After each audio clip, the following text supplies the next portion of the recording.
Are you ready for another doozy? I knew you would be. This is Euclid Book 8, proposition number 10. If numbers fall between each of the two numbers and a unit in continued proportion, however many numbers fall between each of them and a unit in continued proportion, so many also will fall between the numbers themselves in continued proportion.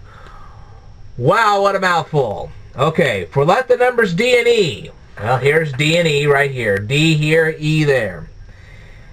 And F and G. There's F and G right there.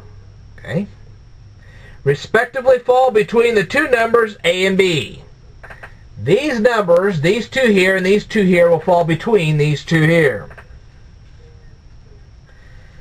And the unit C in continued proportion. Well, here's the unit C. I know, it's probably supposed to be the shortest one of all, but let's go on here. I say that as many numbers have fallen between each of the numbers A and B and the unit C in continued proportion, so many numbers will also fall between A and B in continued proportion. For let D multiplying F, so we're going to take D times F,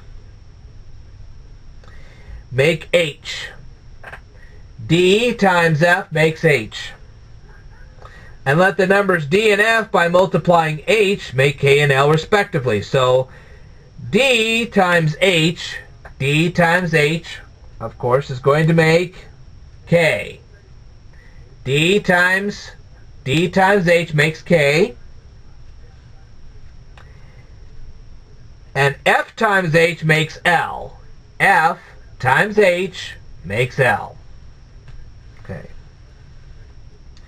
Now, since as the unit C is to the numbers, Now, since as the unit C is to the number D, as C is to D, so is D to E. So as C is to D, so as D is to E. Therefore, the unit C measures the number D. This measures this. The same number of times as D measures E. This measures this as much times as this measures this. And this is by Euclid Book 7, proposition number 20. But the unit C measures the number D according to the units of D. Therefore, the number D also measures E according to the units of D. Therefore, D, by multiplying itself, has made E. D times D makes E. Again, since C is to the number D, so is E to A, as this is to this, okay? As this is to this, so as this is to that. Therefore, the unit C measures the number D the same number of times as E measures A. This measures this the same number of times as this measures that. But the unit C measures the number D according to the units of D. Therefore, E also measures A according to the units of D. Okay. Therefore, D, by multiplying E, D times E, has made A.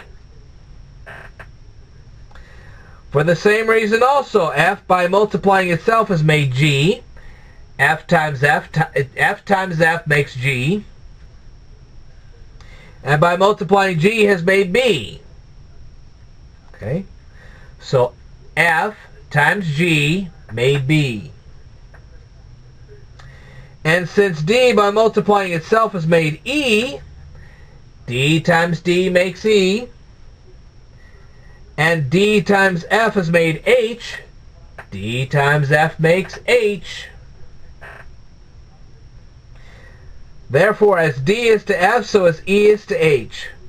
As D is to F, so as E is to H. And this is by Euclid Book 7, proposition number 17. For the same reason also, as D is to F, so is H to G.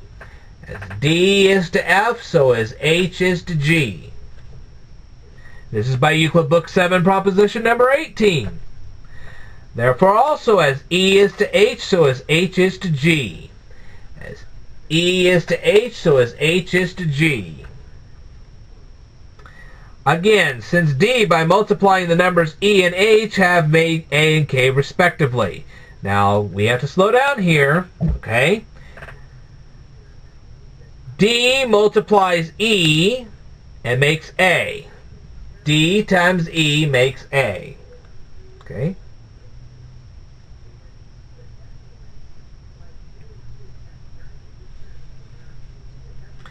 And D times H makes K. D times H makes K. Okay?